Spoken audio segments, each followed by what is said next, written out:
Okay, I am not, this is my first in-person event since all of this hell began, so I'm at a little bit of a distance to the mic with a mask. Yeah, so forgive me. I hope, good?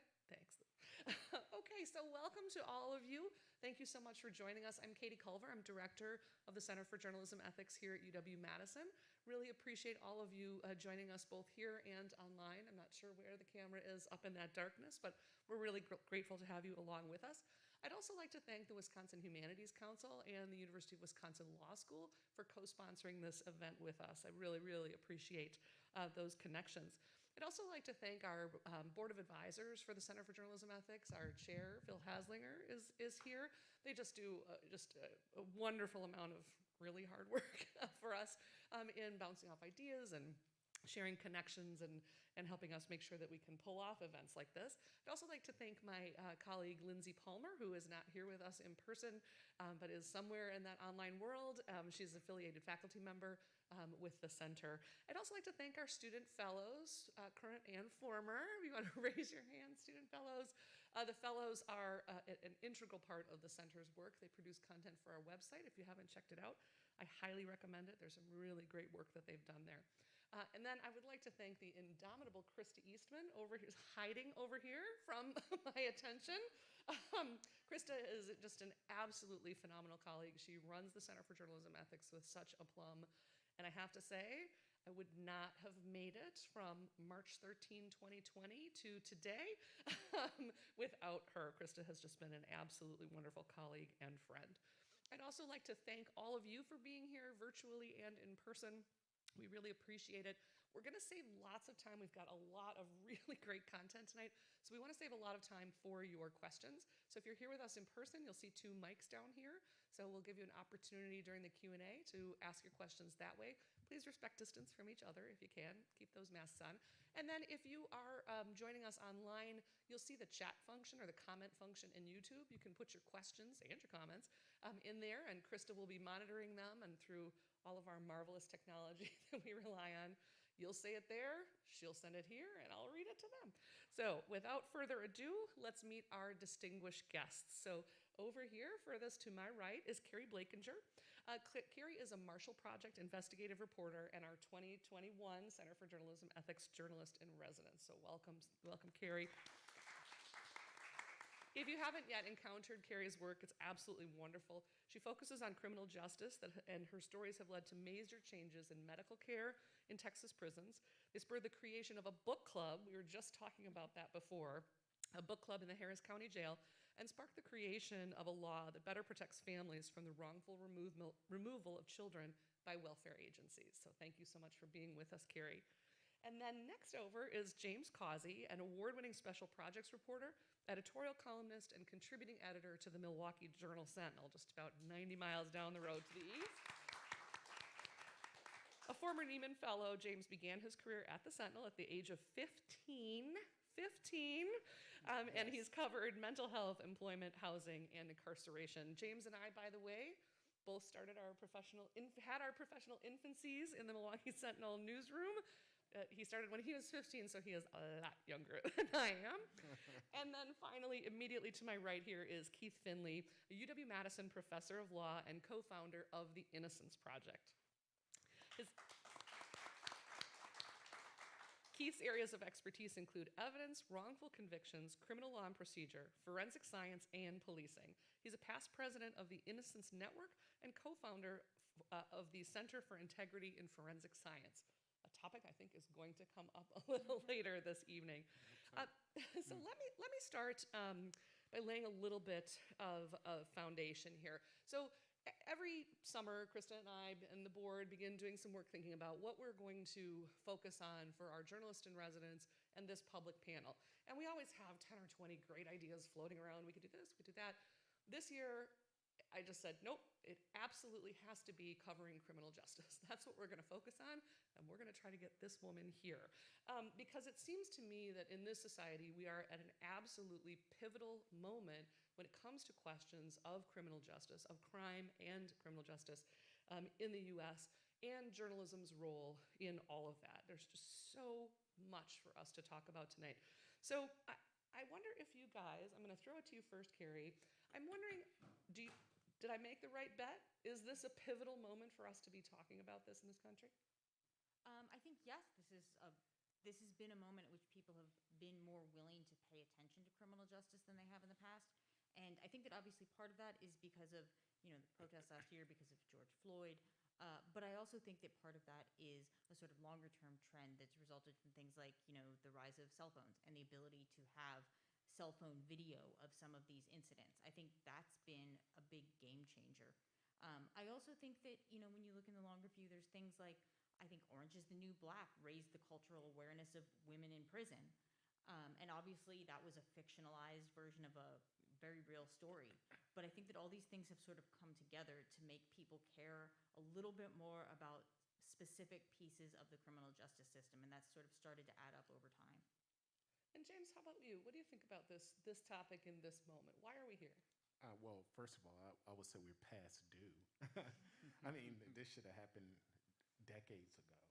I mean, the reason that we're having this conversation is because someone decided to um, videotape George Floyd being killed or murdered, and then we heard about Breonna Taylor. But African Americans and people of color have been talking about criminal justice forever, and no one listened.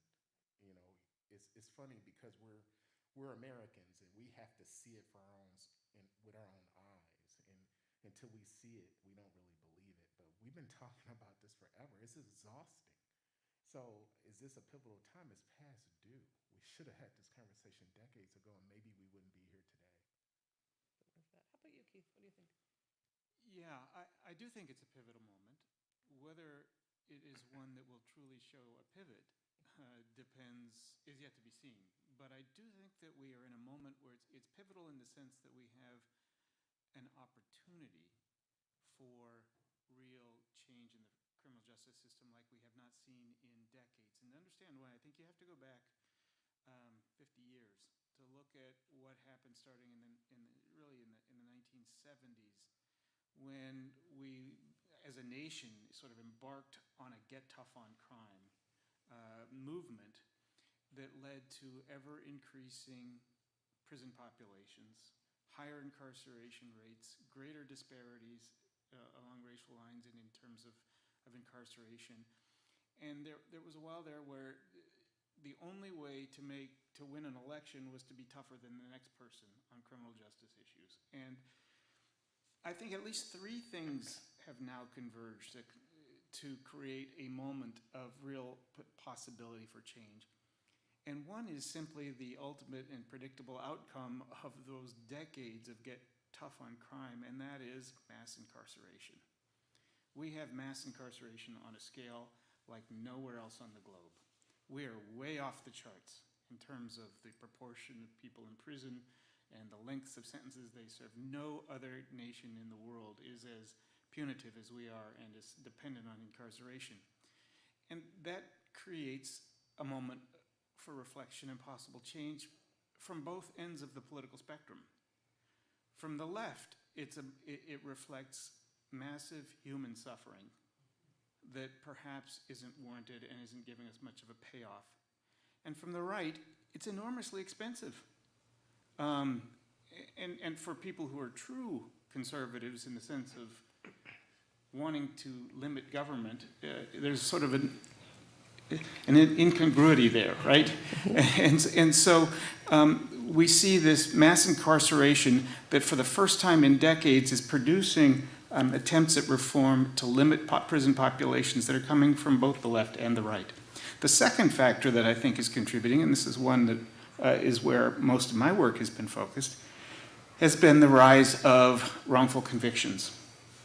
Prior to the late 1980s, early 1990s, we had this quaint notion in this country that we had the best criminal justice system in the world, that sure, errors are going to be made because it's a human system, but that we bend over backward, to protect the innocent, and that therefore any errors in terms of convicting the innocent would be so anomalous and so rare as to be worthy of very little concern. That all began to change in the late 1980s with the development of forensic DNA technology, which began to expose wrongful convictions in places where we never expected to find them, at rates we never expected, and to put a face on those individuals. These weren't just some hypothetical victim of human error somewhere. This is a real person with a real life and real consequences. And so that has combined to create further impetus for change, because again, both from the perspective of the right and the left, nobody wants the innocent in prison, both because of the human suffering endured by that person, but also because when you put the innocent in prison, that means you're failing to put the guilty in prison. And the third factor that I think is combining with all of that is what we've been talking about here, and that is the rise of the Black Lives Matter movement and the growing concern and recognition of the disparities, of the police violence that is being worked upon primarily Black people in our community. And together it creates a moment where I think the opportunity for real change and reform is there. We haven't yet seen it materialize in real significant ways, and who knows if it will, but it's an opportunity like we have not seen before in our lifetimes. So tough on crime, in your mind, date to the Nixon administration? Yeah. A little bit of a political strategy? I do think so. I mean, I believe it was Nixon who declared a war on crime. And remember that when you look at it from a legal perspective, this was sort of a reaction, a pushback against the Earl Warren Court of the 1960s. The Warren Court in the 1960s was the court that was the most progressive in terms of recognizing criminal defendants' rights. And it largely created a structure of constitutional due process rights, procedural rights, that we had never seen before. And the consequence of that was, though, that there was a pushback. There was a reaction. And that reaction was to respond by trying to get tough on crime. And since the Warren Court was in the 60s, Nixon was in office in the late 60s, early 70s, that's when that pushback really began, and it became a matter of political expediency to be tough on crime for the next several decades, including through, at least 2010, when I think we were talking before about the harshness with which our political leaders reacted to juvenile crime, branding kids, young children, as super predators and whatnot, and treating them as adults in ways that almost everyone now is regretting. Yeah, James. Yeah, if I could just jump in. Absolutely. The first time I ever heard being tough on crime was during the Reagan administration, when Nancy Reagan, did this commercial, the commercial where you crack the egg and this is your, frying the egg, this is your brain on drugs and all this kind of stuff. But what I want to say is that the whole tough on crime issue was not just an issue of white people saying that we should be tough on crime. Black people wanted things tough on criminals as well, because what we started to see in our neighborhoods is that businesses moved out, criminal activity moved in, and we wanted something to be done to save our communities. And what we wanted in response is not what we really got. What we wanted was, if this person is on drugs and breaking into your house, stealing your TV or whatever, we don't necessarily want that person locked up forever, but we want this person placed in some kind of drug rehab facility so that they could get right and become productive citizens, because no one benefits from a person being locked up for a petty crime. It doesn't help the criminal because, in prison they still get drugs. And it doesn't help the community because you're breaking up families. But what we got in return was locking everybody up. And when we started to lock everybody up, and nothing in our community was replaced. We didn't get jobs. We didn't get livable wage jobs. We didn't get things to replace all the criminal activity coming in. So if a kid had a choice, there's no jobs, but you see somebody rolling around in a very nice car selling drugs, the choice was kind of easy when they noticed that their parents are struggling to make ends meet. That didn't happen in white communities. And so Black people wanted things to be tough on crime as well, but what we got was like We're just going to lock everybody up, and no resources came to replace that. You know, it's bad that I live in a neighborhood today where there's more liquor stores than drug rehab facilities.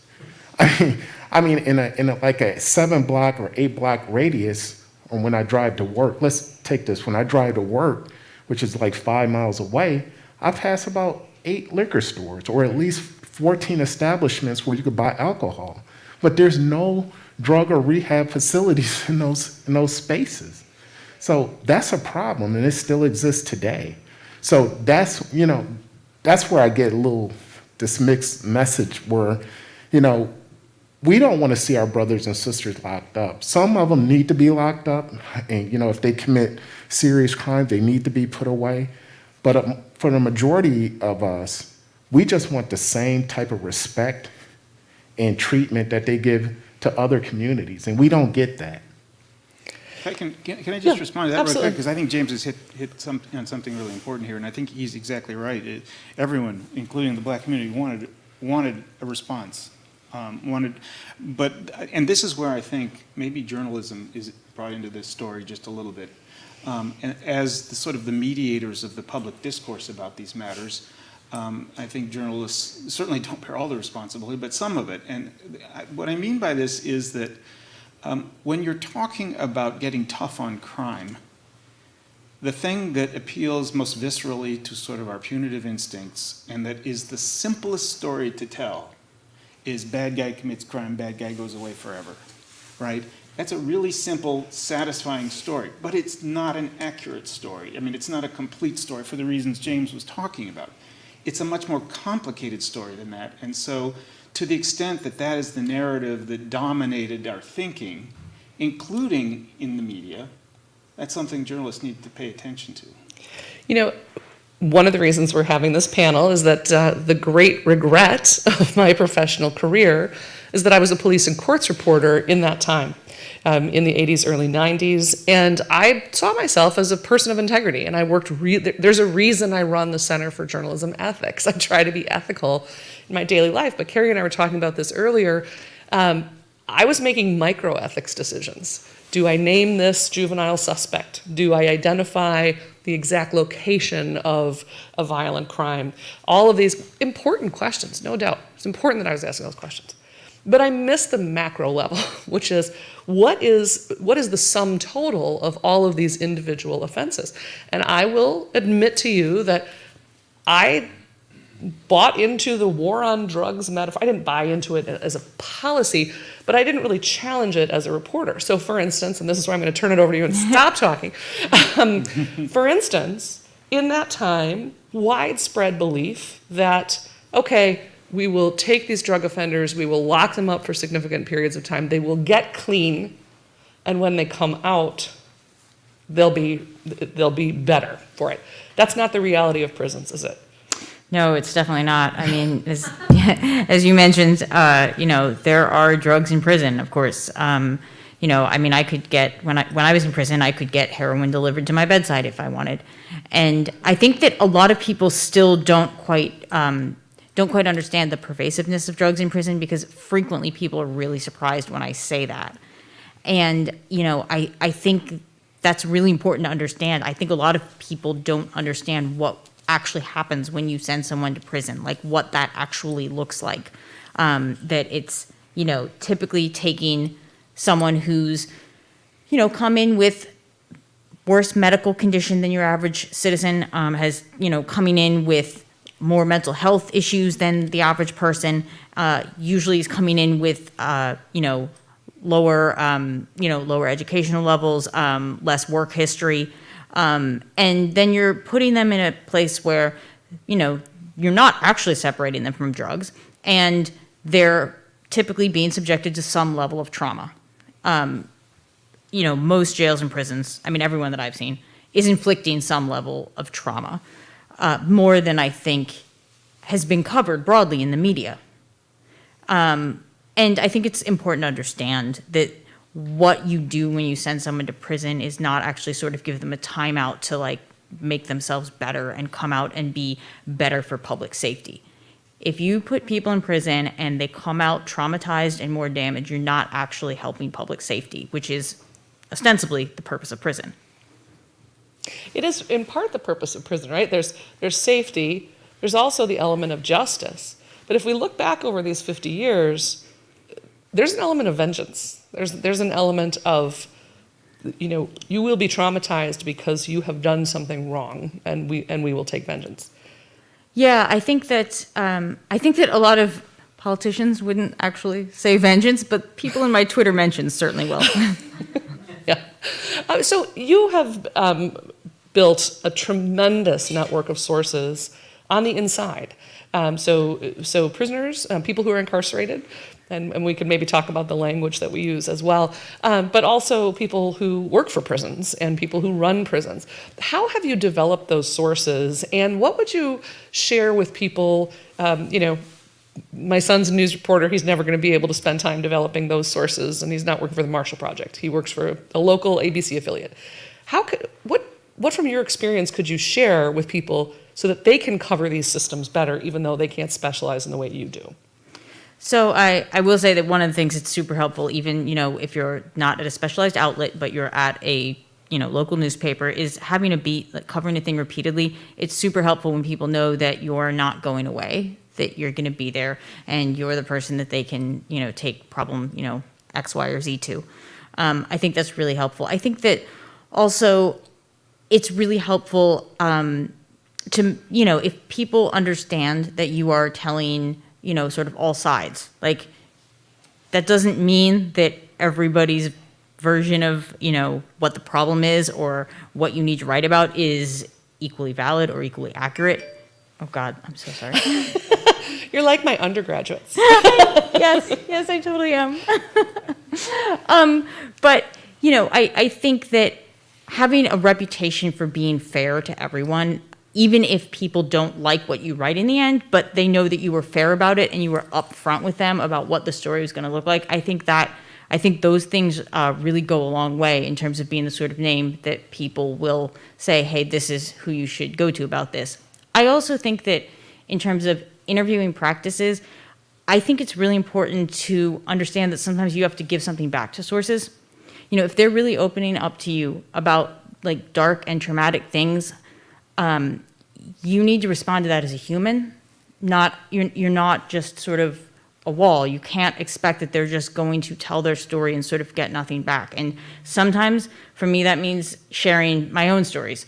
And sometimes for me that just means listening in a sympathetic way, or taking a call back when they've discussed something very traumatic and they call me 4 hours later crying. Like, they're crying because they worked through some trauma. They talked through some trauma with me, and I feel like, part of what I need to do as a reporter is respond as a human, not just a reporter.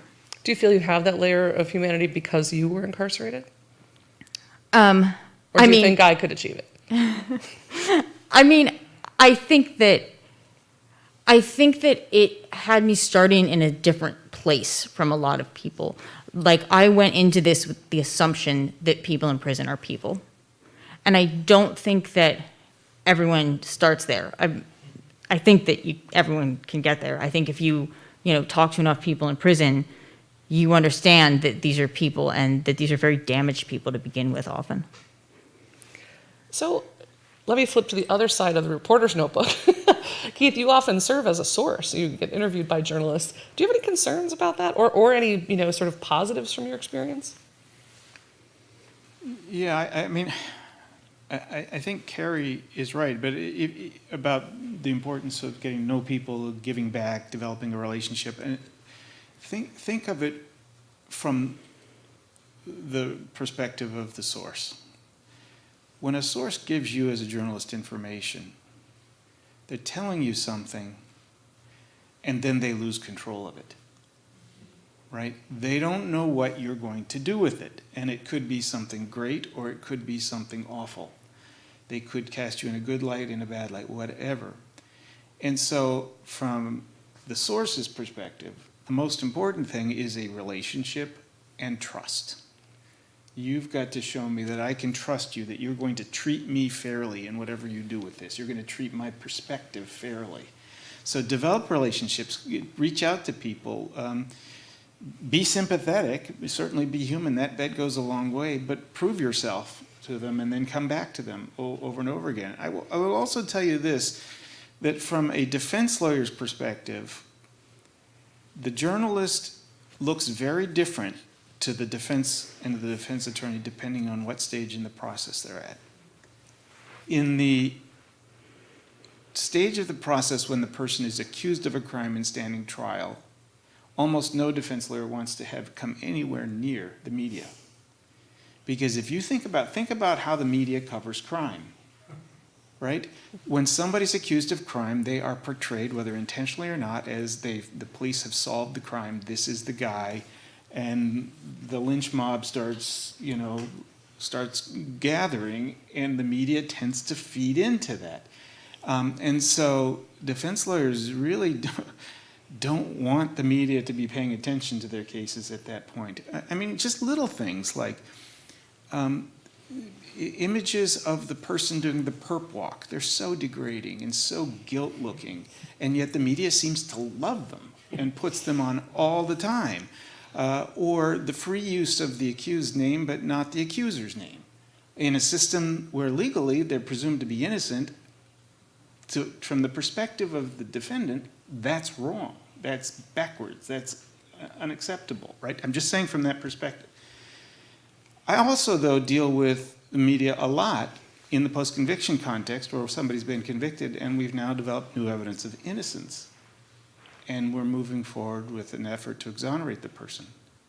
To the source in that context, not always, but once you've developed a level of trust, the media becomes one of your best friends.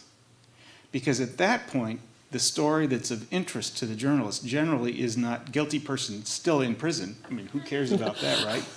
The story that's of interest to the media is system gone wrong, innocent person suffers, right? And so at that point, the media tends to be viewed as a good resource as long as you've developed a contact with someone you can trust.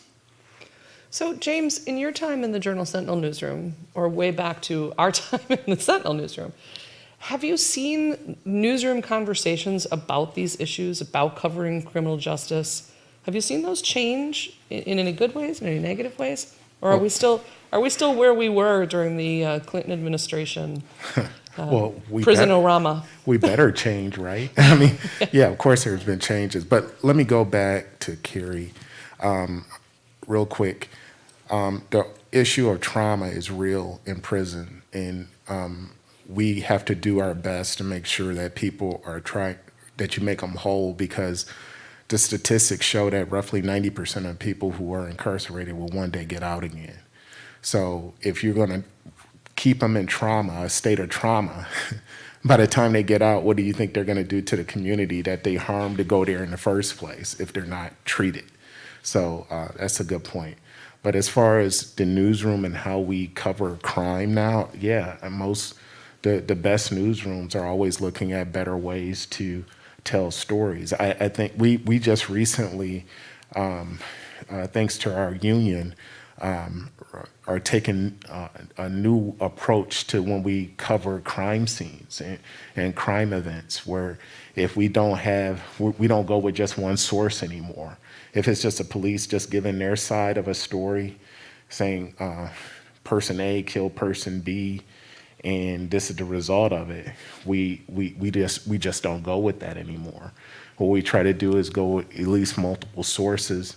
We try to provide resources with pieces, like for instance, if there was a crime that took place in a particular area, if there was any kind of initiatives in the area, we make sure that we include resources so people could try to, if they witnessed any kind of trauma or anything like that, they know how to get help or go to numbers or hotlines or anything like that, so they could be made whole.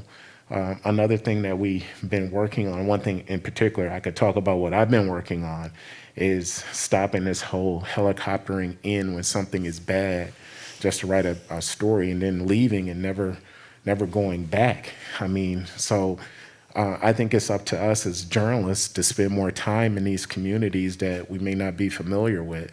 And it doesn't matter if you're black or white. I shouldn't be the black reporter covering all the black news. I mean, so it's important for all of us to spend time in these communities and get to the root causes of some of the problems that exist. If it's an issue of over-policing, then we need to cite that. If it's an issue of lack of resources, we need to cite that. If it's an issue of poor education, trauma, or whatever it is, we need to cite that. And you only get that when you spend time in these communities. And it may be uncomfortable, but hell, we're journalists, and we're in uncomfortable situations all the time. And that's our role, and people depend on us to tell those kind of stories. So if you're not doing that, you need to get out of the business. So, and that's the way I feel about it. And, you know, we don't have time to be wasting telling half stories. We need to be in these communities telling their whole stories. And that requires, that's the only way you're going to gain any kind of trust. And backing up on this one point where we talked about you're getting people to give you a lot of information. Well, you know, covering crime, covering issues like that is traumatizing on a reporter. And a lot of people don't see this, but I've covered a lot of stories where people have this past trauma, and I have to live through that with them. And, you know, if you're just going to be the type of reporter who just like, I don't care about your trauma, I just need this story, then this is not the business for you. Sometimes you have to take on that trauma. You take calls at like 3, 4 in the morning. Sometimes people, because they share so much with you, they take you as a friend. And it's how you draw that line between friendship and I got to get this story, and really trying to make sure that they're not harmed. So I try not to bring more harm to a person, and I go into my stories with that intent, you know. So, and if it's something very crucial or something that I know is going to bring them shame or something like that, I do this personally. I read the section back to them. I let them know this is how it's going to sound, you know, and I just want you to be prepared for that. And I think we owe that to people who share so much of their lives with us, because, like it or not, most people will never be interviewed by a reporter in their life. Politicians and people like that, they get interviewed all the time. But, you know, someone who suffered a traumatic event or someone who's been incarcerated or something, they never get interviewed. So we owe it to them to treat them a little bit differently, or not a little bit different, to treat them differently than we would a politician or someone like that. We owe that to them. And those are the kind of things that I think we do now in newsrooms that we didn't do in the past. That's, at the risk of being self-promotional, I just wanted to point to 2 resources on the Center for Journalism Ethics website. One is by Natalie Yar, one of our former student fellows who's here somewhere. She has a guide to less extractive reporting. And it's a really interesting take, thinking about, you know, some kinds of journalism, the helicoptering in, are analogous to strip mining. You go in, you take out the natural resources you want, and you leave. And this guide is really deep. A lot of people working in different areas, provides a lot of great information, and I recommend it. I sign it across the board to all of my students. But then also, we have a new piece, and we have a curriculum built off of the Anthony Shadid Award for Journalism Ethics. There's a new piece in there about the Kansas City Star, doing investigative journalism into their own journalism when it comes to race. I highly recommend it. It deals with exactly what you were talking about, James, and you know how you can be traumatizing and re-traumatizing if we don't do this right. So I wanted to just talk about a piece or a series of pieces that WBEZ, the public radio station in Chicago, did a few years ago. Maybe it's 2 or 3 years ago, and they were looking at homicide clearance rates, which is kind of an inartful term for what police classify as solved crimes, even if they don't ever result in conviction. And homicide clearance rates are low across the board, but what they found was when the victim was white, they were cleared in about 47% of the cases. If the victim was Hispanic, about 33%. And if the victim was black, only 22%. And I knew reading the headline that it was going to be bad, the disparity was going to be bad, but I didn't think it was going to be that bad. That strikes me as the kind of story that a local or regional reporter in any community, Wausau, Wisconsin, you could do that story. Are there other sort of trends in policing, trends in criminal justice, trends in incarceration that could be done at that level? Things that you would recommend people look at? Yes, we talked about this before. I'm totally going to steal what I think would have been your answer. I think that forensics, and I mean, obviously you'll have more to say about this. I think that forensics is something that you can write about anywhere. It is like, there's a sharp learning curve on that. But I think for years, and partly because of shows like, CSI and SVU and stuff, we have believed that forensics are right.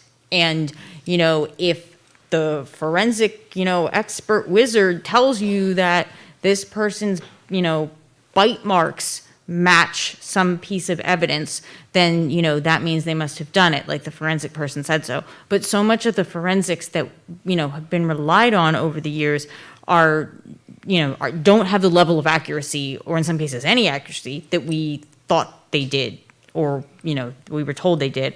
And, that even extends to DNA. Single source DNA is very reliable, but when you have mixture DNA, those, when there's multiple samples from multiple different people, especially if you don't know how many people exactly, that can be really, those were analyzed incorrectly by many crime labs for years. I'm in Texas, and there was a big issue with DPS that came to light, that they had been incorrectly analyzing these, and in some cases saying, well, this person should be included as a suspect when they actually should have definitively been excluded as a suspect. So, that's just one example, but there's bad fire science, there's bite mark science. In Texas, we use forensic hypnosis, where they will hypnotize someone and use that as evidence. So there's all manner of just sometimes bizarre and sometimes, very scientific seeming forensics that are just not what we thought they were, which of course ends up with innocent people being incarcerated, and that is your realm. James, do you want to? I guess for me, it would be juvenile crime and mental health. I don't think we could look at this enough. We've seen a rise in juvenile crime across this country, and it starts at younger levels, and I don't think enough is being done to really examine the crime itself and the trauma that goes with not only that they may have endured, but the trauma that they're putting on people that they harm. For instance, this one woman who I did a story on, we've seen this 180% increase in stolen cars in Milwaukee, which is ridiculous. We have like 7,800 cars stolen so far this year, compared to like 2,000 and something at the same time last year. So on average, close to 30 cars are stolen a day, right? That's just reported. We could assume that a lot of these people who are stealing cars are young people. These police arrest a young person, but because we don't hold them anymore in Lincoln Hills or anything like that, which is a whole nother story, police have reported that they have arrested the same person still in a car in the same night. So they've stolen like multiple cars in one night, and they arrested the same young person. Like the mentality in that, what's making a kid do that? You could keep arresting them, but if there's no consequences for that, then what kind of message does that send to the young person? It used to be a time when, a kid would do something and you threaten them with arrest, and then they're like, oh, I'll never do that again. But now it seems like it's almost a badge of courage to get arrested because nothing's going to happen to you, so you do it again.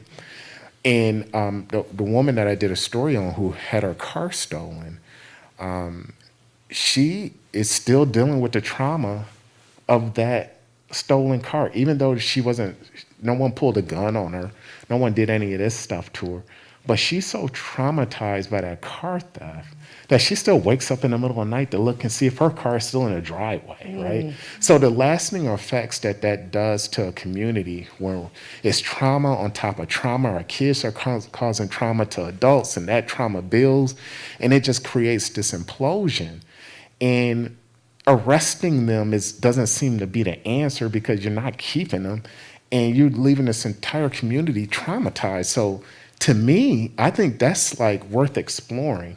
Like, how can a traumatized community move forward when a lot of young people are causing the trauma to the adults and other young people? I don't know. I think that's worth exploring. It sounds like a fellowship type project. It does, and in the same way that there's a big movement in medicine toward trauma-informed care, it sounds like you'd advocate for trauma-informed journalism. I'm advocating to get a fellowship to cover this. Let's talk. Did you want to add?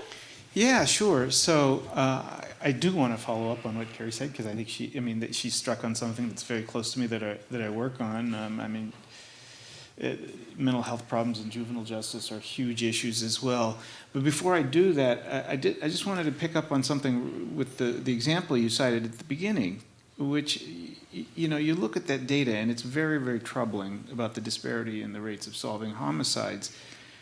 And the first impulse is to think police are really racist, right? And that may be part of what's going on. It may be, and almost certainly is part of what's going on, is that there's some implicit, at least, racism at work there.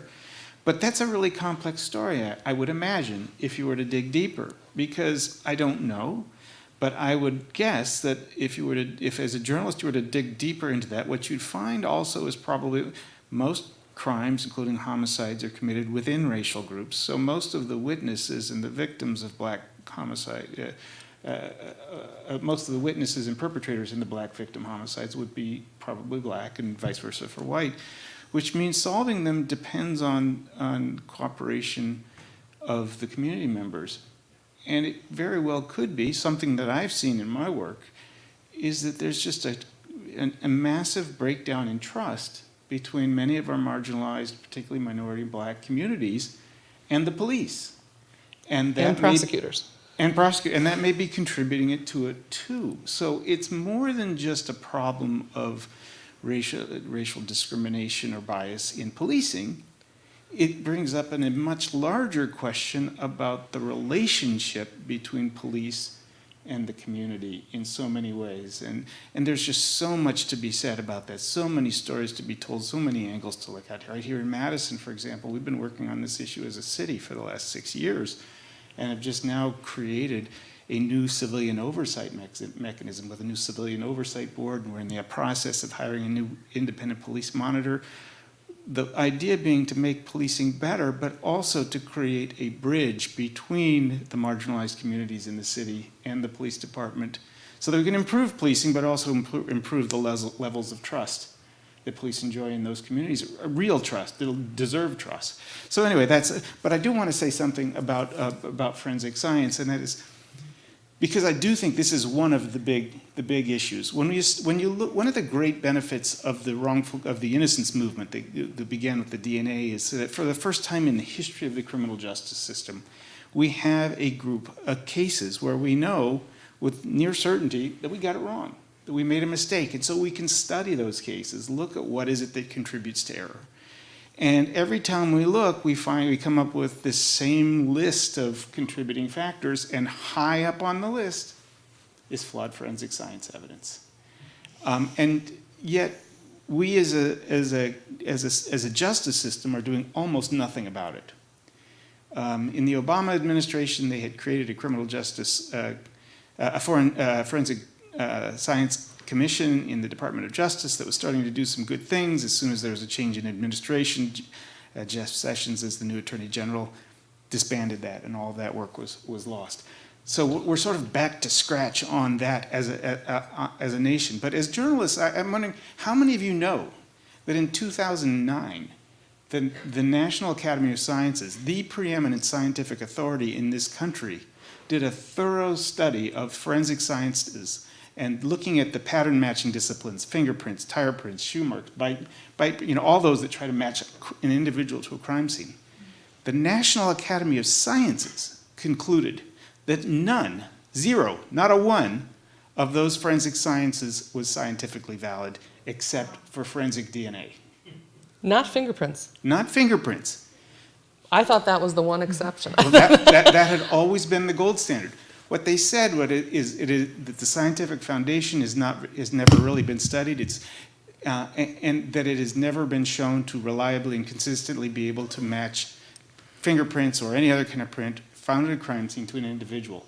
It's not to say that it's useless or that it's wrong most of the time or that it's not right.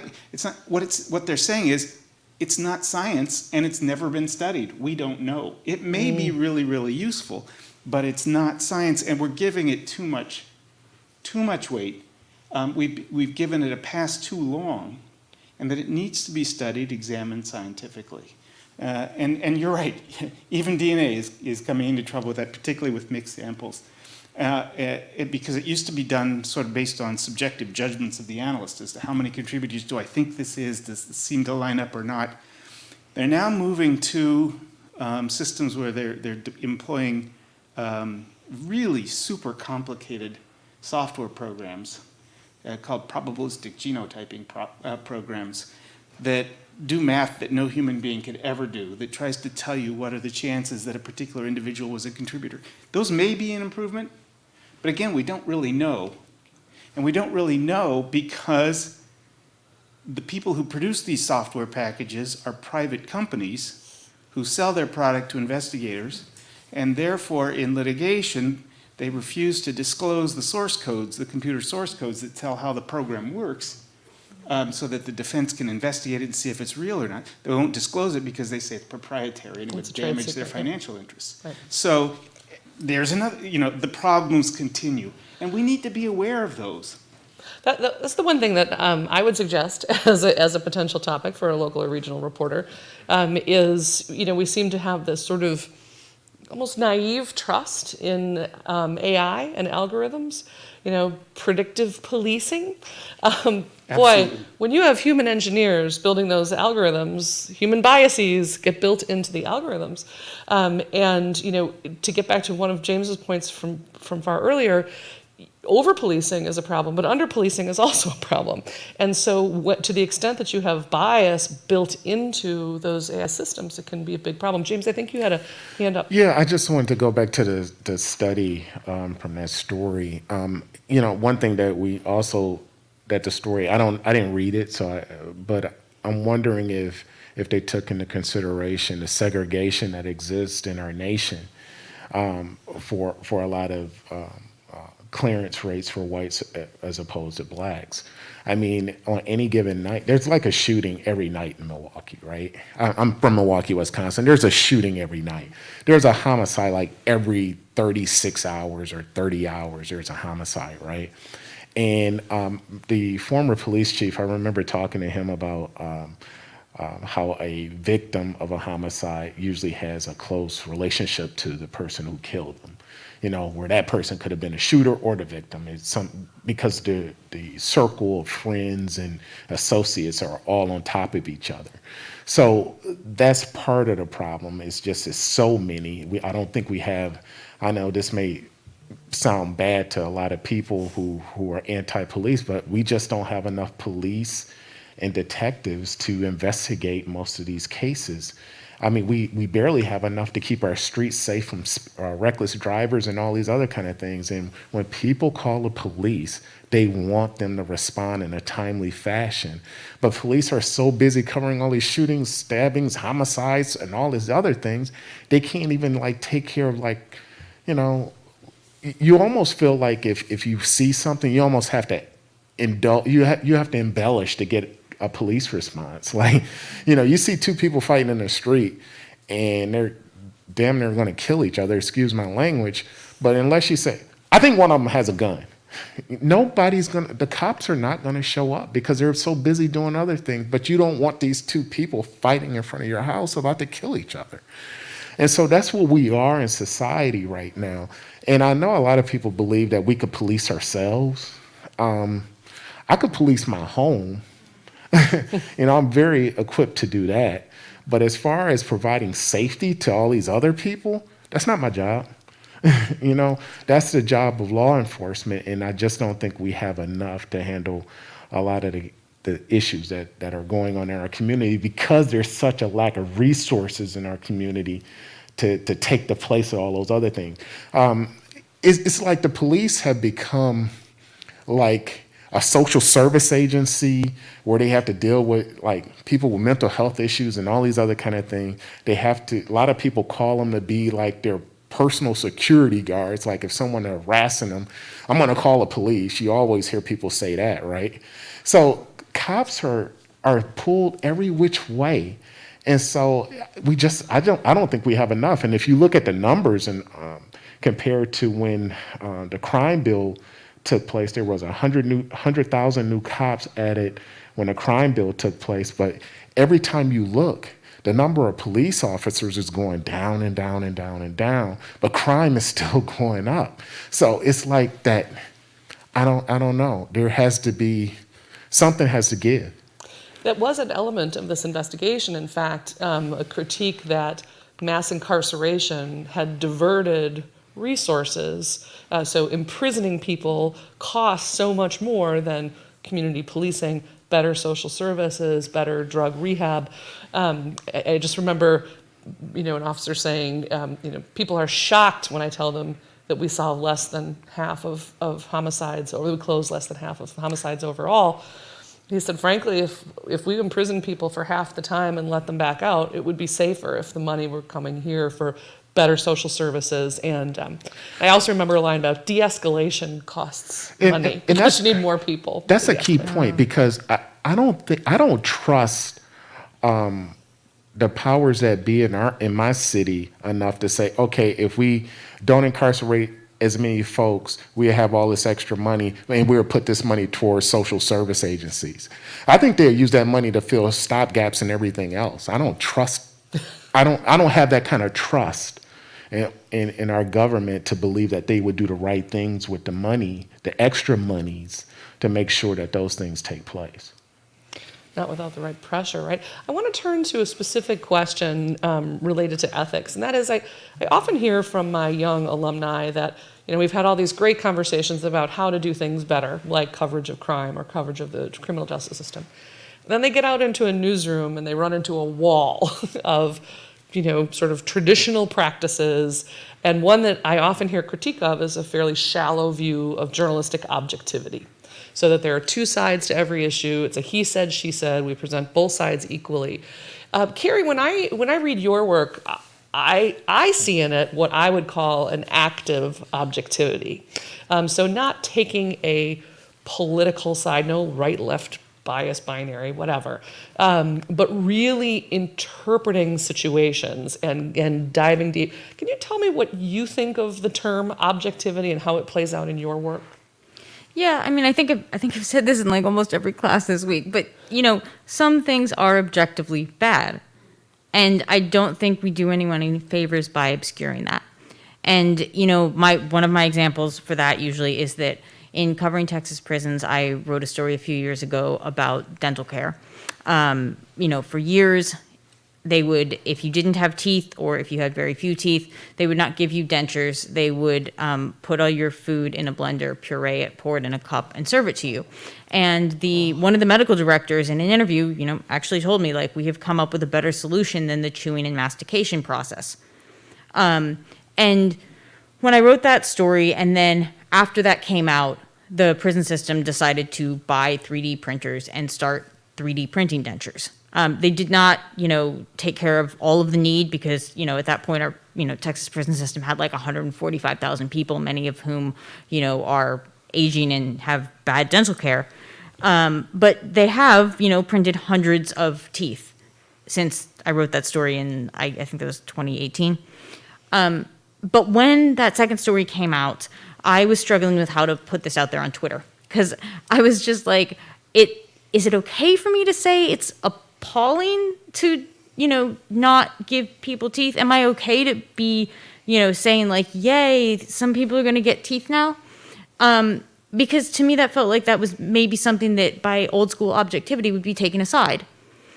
But when I saw how the executive editor at the Chronicle was tweeting about it in a very pro-teeth manner, I was like, I thought to myself, like, no, this is okay. Like, it's okay to understand that this thing is objectively bad. Like, denying everyone a body part is bad, and that's a really basic thing to understand. And I don't need to pretend like, like this is a both sides, and you decide. I don't know, like I don't think that really does anyone any favors there.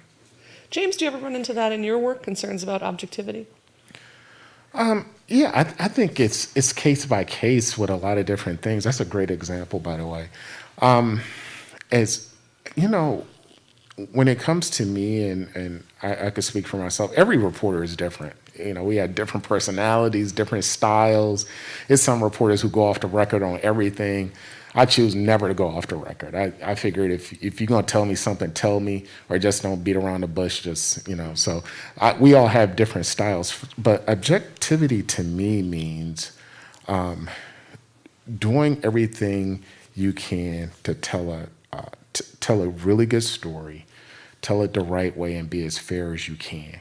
There's no way to be fair down the middle. You just can't. You try, you strive for that, but it's really one of those kind of things that sometimes it's like 51%, 58, 60%, 60-40s. It's never completely half and half. But I think what I try to do, and I'm a little different because I'm an opinion writer, and I write editorials, so I could sort of add my slant. But I use my experience from being in the community and being around people and people seeing me as a brand. And my brand is to always try to be as fair as possible, but I could be hard on you as well. And if you back it up with fact, if you back it up with honest and open storytelling, I think it's not as hard as it seems to be. So I'm going to tee up one more question before opening it up for audience questions. So again, if you're here with us in person, there are 2 mics down at the front if you'd like to come down and ask a question. And then if you're joining us online, feel free, if you haven't already, to feed them into the comment section on YouTube, and Krista will, wherever Krista went, will feed them to me up here. So I'm going to tee this last one up to all of you, which is there some burning thing that's happening, some practice, some story that's missed, some misunderstanding, some burning thing at the nexus of criminal justice and journalism that you'd like to see change? Something that right now, if you were all powerful, we'd do this differently. Let me start with you, Keith. It's a big question. It is. There is so much. Can't pick one. I could default to my, the thing I'm working on mostly right now, which is the flawed forensic sciences that are sort of getting a pass. But I've kind of talked about that already. The other thing I would go back to, though, is I see is what we talked about at the opening, and that is this pivotal moment in time that I think we are in. There is a window that is open, maybe a little bit, for meaningful change, but that window's not going to stay open for long. And so I hope that journalists will treat this moment with some urgency, to try to recognize all the needs for, not just on one issue, but on criminal justice reform across the board, from sentence lengths to imprisonment rates to forensic science errors and all the other things that lead to wrongful convictions, to police misuse of force, to the racial disparities in our system. I mean, all of that, these are all things that we probably have a chance to do something about, like we haven't had before, and we may not for long. So I would take that on as an urgent matter to write about and see if you can be meaningfully part of the conversation, part of the process for making those changes. James? I guess it would be the issue of fairness, especially when it comes to how people of color are treated compared to whites. when it comes to committing similar crimes. That's always been a stickler for me. It's always been a problem for me because there is an issue of racism that's embedded in the system, in the incarceration system. It's one of those kind of things like, in critical race theory, the thought is that racism is embedded in systems, and we need to recognize the racism that exists in these systems. And for me, when it comes to the criminal justice system, there's an element of racism embedded within the criminal justice system. And as journalists, when we see it, we have to expose it. We have to write about it. It could be something as simple as like Amy, a 25-year-old white woman, does a crime, and Jacqueline, a 25-year-old black woman, does the same crime, but Amy walks and Jacqueline gets like 3 years. Why does that happen? And when it's very when we see it and it stands out and it's very noticeable, we scream and cry out. But the things that I want to pay attention to is maybe this person gets 3 years and this person walks, but what about the person who gets like 2 months and another person walks? To me, that's just as bad, because that 2 months that Jacqueline may get behind bars, she could lose her job, she could lose her child care, lose her car, lose her apartment. It could send her into like this whirlwind of a lot of problems. And that's why we need to really pay attention to the racist elements that exist in these systems. And we don't talk about that enough because we don't really like to talk about race and racism, but the elements are there, they exist, and we know that they exist, and so when we see them, we need to talk about them. And now there's some active efforts to get us to talk about it even less. Yes, yes. And it's a reason for that.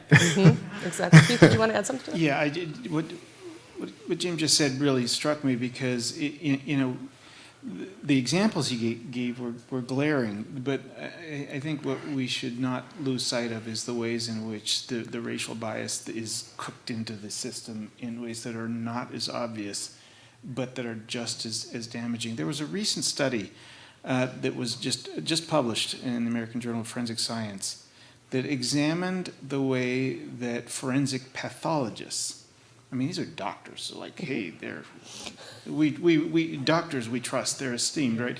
These forensic pathologists, the study looked at how they were given the same set of facts about a toddler who died in the caregiver's care with certain injuries or brain contusions, whatever it was, I don't remember what it was, but they sent them to the forensic pathologists and they asked them to determine manner of death, which means homicide, suicide, accident, natural cause, or undetermined, right? And one group was told that the child collapsed and died while in the care of the child's white grandmother. The other group was told that the child died while in the care of the black boyfriend of the child's mother. And given exactly the same medical evidence, the doctors who believed that the child died in the care of the black boyfriend diagnosed it as a homicide at multiple times the rate at which the doctors who were given the same medical evidence diagnosed it as being an accident when it was in the white grandmother's care. This article, and that's alarming, that's really troubling, but it gets worse because this article was then published and the medical community went nuts. They put pressure on the editors of the journal to withdraw the publication. They filed ethics complaints against the authors with their governing boards. All of it was rejected, but they went crazy because they could not stand the idea that it was being suggested that they would behave in ways that showed some sort of bias. And they argued that knowing that the child died in the care of the boyfriend is medically relevant evidence because boyfriends are more likely to commit abuse than others. Well, why might that be? there's no way to test whether or not the case really was an abuse case or not. It's a sort of a snowball effect, a self-fulfilling prophecy, right? Black boyfriend, oh yeah, they're more likely to commit child abuse than a white grandmother, therefore this, and then next time you see it, oh, that's relevant to my medical determination. But this is ways that it's cooked into the system, so a lot more of these black boyfriends are gonna get prosecuted and sent to prison than these white grandmothers. And I have a personal example real quick. So years ago, I did a lunch with the detective who got Jeffrey Dahmer, the serial killer, to confess to his crimes, right? And this guy, he taught at UWM. He's deceased now, but he wrote a book, and I was working with him on this book on Dahmer. And he said, James, you know what? He's a white guy, big white detective, former detective. He said, you know what? I know what the crime statistics show. He said, but I'm going to be really real with you. When I close my eyes and I think of a criminal, I think of someone who looks like you. I had on a suit and a bow tie that day. I thought I looked good, right? I was like, you think of me, right? But he said, I know what the stats show that more whites commit crimes. It's just more whites. That's what it is, right? But and this is the bias that I have when I think of a criminal. I think of someone who looks like you, a big black guy with dreadlocks. And I wrote a column about it. So, and that gets to the systems, again, the systems that exist. And getting back to the point, that's what we need to start writing about. It is, though, I will say, challenging to report on that, because the ways in which it is cooked into the system are pretty tricky. I was recently speaking with a white woman who was formerly incarcerated, and I asked the question straight up, do you feel that your sentence was lighter because you were a white woman versus a black woman? And she said, it's not that simple. She said, look, by the age at which I was arrested, had I been black, this was her first time that she was arrested. She had been in some sticky situations and had talked her way out of it, but had she been black, she would have had a much longer rap sheet. And that's what would have been used to justify the longer sentence. So, not to be an apologist for media coverage, these are really difficult stories to tell. I couldn't agree with you more, James, that they deserve more of our attention and we've got to get at it. But this racism built into systems is a tricky little devil. Keri, before I turn to the audience, let me give you your chance at your burning issue. Well, actually, I wanted to jump on that one also. I think one good practice as a reporter is whenever you're doing a story about criminal justice to ask, how it affects communities of color differently, because that plays out in a lot of stories that I think, you might otherwise overlook. For instance, I wrote a story about Tinder. Tinder doesn't allow people with felonies on their platforms. It's in their terms of service. You can, actually sign up and they don't tend to boot you. But if someone reports you, like if they find out, they will, shut down your account. And of course, one of the impacts of that is that it's going to disproportionately impact Black people. So that's the thing that's worth mentioning in that story. When I've written stories about, media's use of mugshots. That's also a thing that's going to disproportionately impact Black people. And I think it's important that for any of these sort of stories you're doing about criminal justice, even when it's not like squarely on the issue of race, to ask yourself how this would impact people of different races differently. But to pivot to the burning issue, I think that we started this off by talking about this being a sort of moment of more urgency. And I think that what we've seen over the past, year and change has been increased urgency around issues of, policing and a lot of the sort of things that are not behind bars. I don't think that we've gotten to the point where newsrooms are giving the same urgency to issues behind bars. There was a little time period at the beginning of the pandemic when I think there was like very widespread concern about what was going to happen in jails and prisons when they turned into petri dishes. And, they did. And lots of people died. And, that sort of got lost. There was this moment where it seemed that people were going to care more about the conditions inside and, what happens to people after they've been convicted. And that, sort of faded. And I think that part of the reason is, because we got used to the pandemic, but I think that part of the reason has always been that the rise of cell phone footage that helped us understand what police will actually do in the free world didn't quite have an equivalent in prison. Like, sure, there are some photos and videos that you see from behind bars taking contraband cell phones, but if, a group of corrections officers beats the shit out of a prisoner, that's not a time that they can pull out a cell phone and get that. So we're probably never going to be able to create that kind of urgency around incarceration in that way that we could with policing. But I think that's a challenge for journalists, to understand how to make your editors and your readers care when you know that you probably are never going to have the, jarring and, just horrifying video and, images that you can get in free world crime coverage. I'm going to say my burning issue, as my friend and colleague Mike Wagner says, I am going to invent and then invoke the moderator's prerogative and say that my burning issue is I think we need to take a very serious look at our defaulting to authority. If the Minneapolis police press release was to be believed, and it may well have been by some journalists, George Floyd died during a medical incident.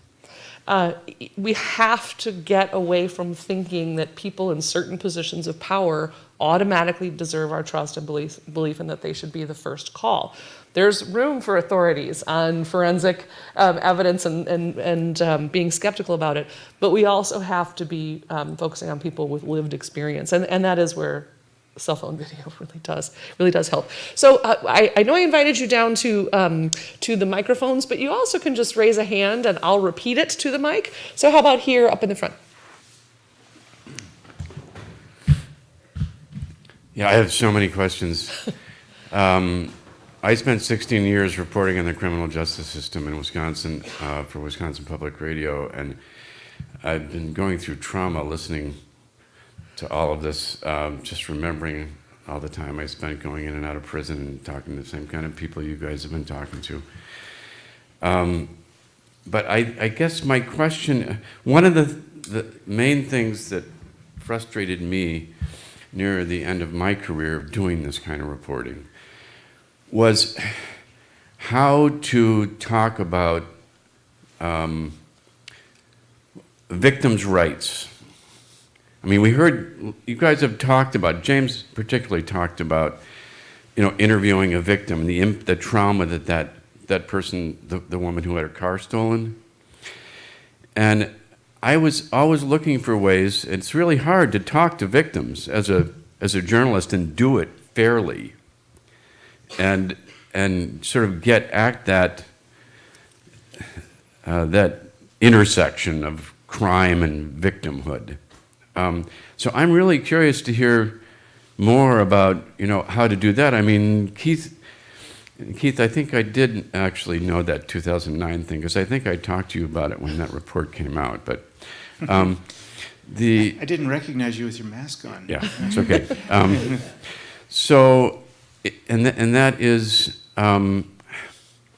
how it does get at the issue of restorative justice too, of how someone like these kids who are stealing these cars and getting arrested and then not getting any consequences. What would happen if there was a way to require that kid to have an interaction with those victims? I mean, when that kind of stuff works, it's pretty rare, but those are two issues. I mean, dealing with reporting crime victims and what their role in this process is something who often feel quite silenced or erased from news media coverage. James, do you want to talk about how you approach coverage of victims? Yeah, so when I started seeing the stolen car crisis get out of hand in the city, I was like, whoa, this is crazy. So I wanted to put real faces on it. I didn't just want to talk about the numbers, because numbers don't really mean anything to me. I'm a people person. And so I found this woman on Facebook who talked about her car being stolen, and I reached out to her, sent her a Facebook message. She sent me a message back. This lady is a saint. She goes to church like almost every night. She takes up a shoe drive for kids for back to school. She gets clothes and all this kind of stuff. She does everything right. You know, that doesn't make a difference, but it made the story a lot better. But she told me her story, and so we have this thing called Listen MKE, where the Milwaukee Journal Sentinel works with WWM Radio, Milwaukee PBS, and the Milwaukee Public Library System, where we work as a conglomerate on stories that we think have impact in the community. So what I did was I got her on a Zoom call with Andre Lee Ellis, who's a community mentor. He runs an urban garden. And I got a couple of other people on this call as well, one being a 16-year-old carjacker, right? And when she told her story, you could almost see in his face on the Zoom call how that, in his words, man, that's messed up. I wouldn't want to that nobody do that to my mama.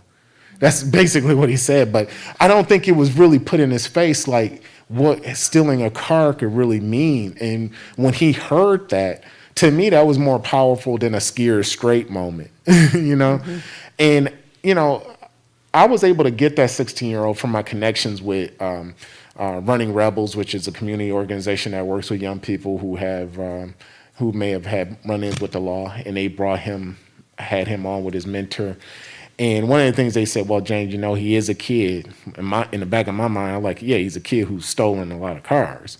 So if he's bold enough to do that, he should be bold enough to take a little heat. Even though I wasn't too hard on him, I thought it was important for him to hear what stealing cars can do to a victim. And this woman was so powerful. She talked about how she loses sleep and how it's impacted her life. And she was, the crazy part about it, she lost her car insurance like a month prior to that. She owed like $11,000 on that car. She had to get another car because they totaled this car out just about. She didn't have no money to pay for it. So she bought another car. And so she's paying 2 car notes. And luckily, one of my Facebook friends paid her first car off. Wrote out a check for $11,000, paid this car off. That's the power of our journalism. And even with that stress taken off of her, she still has that gut feeling that something bad is going to happen to her again, because some people bouncing back from traumas like that is very hard. But I thought it was important for young people to hear this message as well. And sometimes we, as journalists, we have to bring all these people to the table so they can hear it. Yeah, one of the roles of ethical journalism is serving as a public forum. Yes. It's not just the reporting and writing and publishing of stories. Let me go to one of our online questions. Thank you very much. How can members of the public best pressure media, especially local media, to use better practices and get away from the allure of satisfying, tough-on-crime reporting that Keith described? How can the public get involved in pressuring local media? I think that some of the things that have made a difference that I've seen in, newsrooms here and there have been when other news organizations call you out. Like when Pointer writes something about like what best practices are. So, I mean, I think that's obviously really hard for an individual to make that happen. But, I think that newspapers are generally aware of what people are saying in their Facebook comments. Like, I think that that newspapers are generally aware of what is in the comments of stories. And, we dread those comments, and moderating them is always challenging. But I think that making your voice heard and making it understood that this is, not what you want to see in local media. But I also think that sometimes flagging down the other kinds of outlets that will write these stories and alerting them to the problems about what's going on in your local outlet can actually also help spur change. Another thing I would say is, journalists sometimes can be thin-skinned, but also they take a lot of guff. Like some of those Facebook comments can be brutal. And so coming,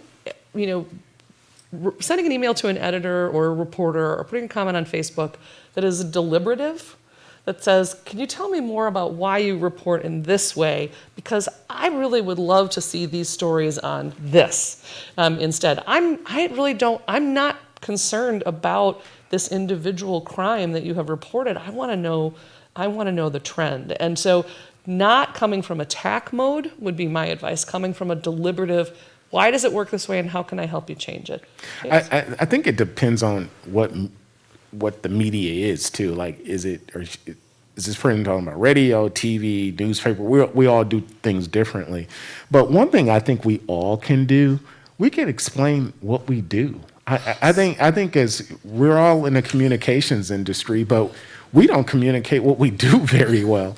As a member of the Wisconsin Black Media Association, one thing that and a member of National Association of Black Journalists, one thing that I wanted my organization to be wanted to do was explain to the public what our job is and what we do. And you'll be surprised because a lot of people don't understand what we do. They don't understand how we come up with our stories. They don't understand our beats. They don't understand any of that stuff. And we don't communicate that very well. They don't know what our editors do. They don't understand how a newsroom works. They don't understand how the media works. And I think it's up to us to explain that. Again, most people are never interviewed by a reporter, and most people don't understand how we do our jobs, and we need to explain that better. Oh, you are singing my song, James Causey. Ooh, cooking with grease. Share more about why we make the decisions we make. Okay, let me go to the next one. How can we as journalists make sure we make our sources as comfortable as possible in an interview while still making sure to get the information we need? How do we navigate that line? How do we walk that tightrope? Patience. Patience. Yes, patience. I mean, I think you really have to put in the time. If you're on deadline, like that's obviously, if you're on a very tight, 1 hour deadline or something, that's a different challenge. But generally, when you're dealing with trying to get the information you need, but also being mindful, like you really have to be willing to commit time and multiple, follow-up calls, multiple texts. This is how you just have to let them talk on their terms. And sometimes you think you're done interviewing and you think you've got what you need. And then you go back for some follow-up questions and you go back again and suddenly the third or fourth time is when you have this real breakthrough and you're like, oh, now I've really got this person. Like now I'm seeing the real person here and they're being a lot more comfortable with me. So I think that patience is really, the only answer. Mm-hmm. Sorry. I'm missing my own Natalie here. Hi, everyone. Thank you very much. Okay, Katie talked about kind of years ago missing what she felt like was kind of missing the bigger narrative or the bigger theme that was going on the crime beat. And I would imagine that journalists today are missing all sorts of things on our current, the realm of what's happening here. And we talked about the moment of urgency. I'm just curious, I'm thinking about this mostly in terms of, say, quote unquote, like police reform and the protests of last year and kind of the way that media largely handled that and maybe the closing window on that kind of coverage. I know that journalists are frequently kind of limited to covering what policymakers are doing, and yet policymakers are often doing rather incremental things. And I'm just curious, when we're, say, for example, living in a world where around 1,000 people are killed in the US by police every year, how do we do the kind of, how should journalists take on that kind of issue and put these things in the sort of perspective that maybe helps people understand whether the changes proposed could kind of possibly meet the level of kind of crisis in which we're living? Or how do we help people understand that, say, a crisis might be already existing and isn't just, say, the protests that people did in the streets last summer? I hope that made some sense. Yeah, I think how do we get at the issue that's happening when we don't have an event that surfaces that issue? Is that? Yeah, I think so. Like, how do we draw a distinction between, like, this is what Wisconsin politicians have proposed, and yet, do we have any reason to believe that will prevent people, 1,000 people from being killed by the police, for example? I guess what I would say is, I'm not big on numbers. Only tell so much of the story, but numbers could be a start. But I think what it comes down to, though, is, for instance, we do know that one of the things that protesters got done was officers can't use chokeholds anymore, for instance, right? We take that as an example, unless the officer is fighting for his life or whatever that means. So, I mean, I guess we could look at the numbers and see, if that's still being used as a tool to subdue a suspect, and if so, how, what was the result of it? Did they hold this person in a chokehold for like 3 minutes, 2 minutes, 1 minute? I mean, but a lot of this stuff we won't really know because, it's so many interactions between police and people that take place every day, and 99% of them go on without a hitch, right? It's just that when they do go bad, it tends to be people who look like me, and or it appears that way. And when those issues happen, they need to be brought to the forefront. And when they are brought to the forefront, we shouldn't have to see a video that gets the whole country upset. I think what we tend to do is like we ignore the complaints when it doesn't feel like they have a lot of evidence. I can already tell if somebody calls me and tells me about a story, in the back of my mind, I'm thinking, okay, what kind of evidence do you have? It's your word against their word. You need more than that. And I think that's the cynic in us as journalists, but at the same time, if we start hearing more of those stories, we have to start investigating and getting the time from from the powers that be to take deep dives into these stories that we think exist. And if I think what a reporter runs into is if you try to get time to work on something, you almost feel like it's got to be something there, because if it's not, you almost feel like you let everybody down. So, but I think we need to take those chances more often, just for our own sake, and because it could be a big story, or it's a story if it's not a story. One of the other points I would make, and I would point to Keri's work here, is not everything needs to be a political issue or a policy issue. Keri isn't waiting you'd be waiting a long time for the Texas legislature to be thinking about dental practices in prisons, right? That would be a long wait. So original reporting that takes it out of the political realm and puts it in other realms. So Keith, I'm going to hit you with this one because this is something I have gotten multiple questions from former students and other journalists about this. Oh boy, pressure's on. Pressure is on.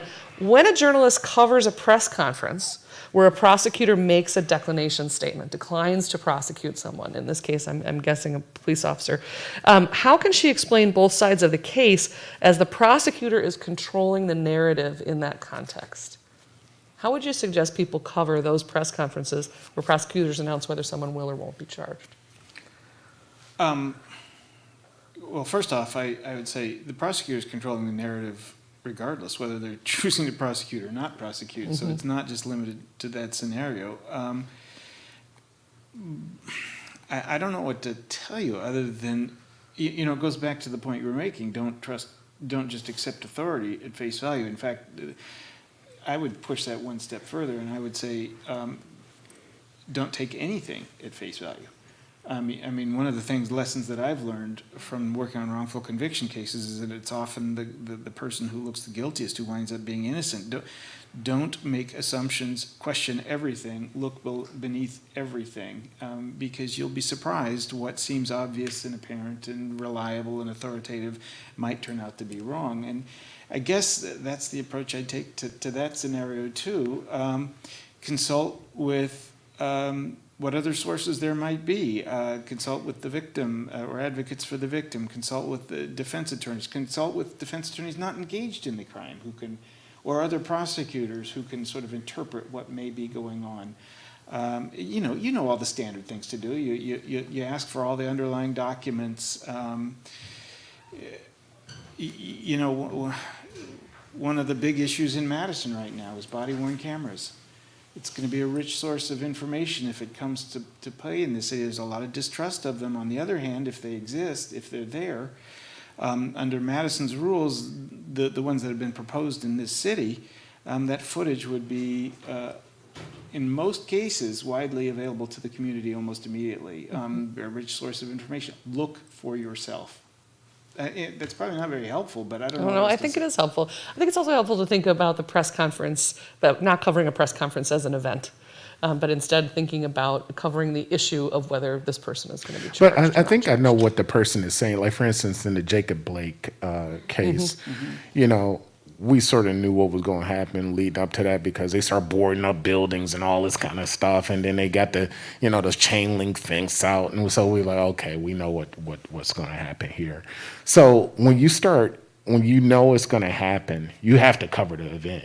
But you also have to have people lined up on the other side to say, this is, you know, we knew this was going to happen, but you got to have that side of the story too. And you just got to be prepared for it because you know that, you know, this person, the DA is going to talk for, you know, he's going to do every spin he can. He's going to talk about how many shots he was shot like this, and it was the fraction of a second here. He wasn't actually shot in the back. He was shot like, you know, you all that kind of stuff is like, you know, nobody really cares. They want to hear that you're not charging. Okay. So we got to get the family side and hear what they have to say and hear what the protesters have to say. And so you just merge all that together. Remember, I told you everything isn't 50-50, but you sort of try to do your best job on trying to mesh it all together. And you give people the most authentic story you can. But I also think you do despite what I said about questioning authority and questioning everything, I do think there's a place for returning to experts who can give you the background, give you the insights. And in the situation like that, I think a really fruitful source of expertise is criminal defense lawyers, because a lot of them will have represented people charged with shootings of various sorts, and they can tell you, is this the kind, you know, have you seen people charged with this kind of evidence or not in a non-police context? Right. Right? They can. So this gets back to the question that was asked here.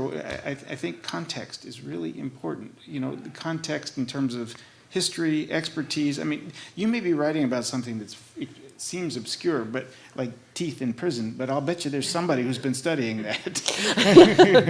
There's like two people, literally. I know them. But I bet they give you some useful information and background. Yep. Yes, one of them, you know, is an expert witness for lots of prison lawsuits, so that's also been fruitful in other ways. Yeah. One thing I would say about this with, you know, covering a press conference over, you know, declining to prosecute or not, I think that one of the things that makes it easier to have very meaningful coverage like in the moment is to have covered that prosecutor's office deeply and well and be, you know, approaching that as a beat all the time.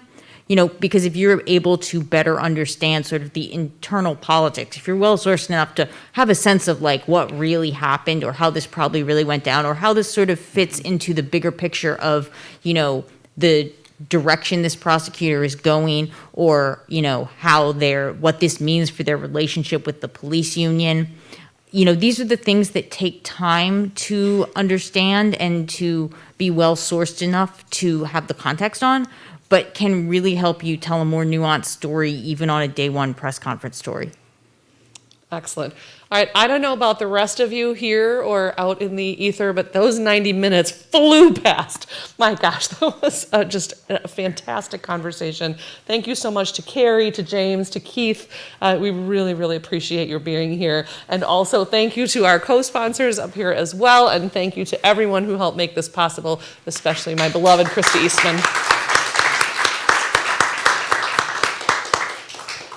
And there's more here. Krista would like me to remind you that if you go to this URL, you can tell us how we did. You can complete a survey and maybe suggest some other things that we could look at in future panels. So again, thank you so much, everybody. Yes, good meeting you. Yeah.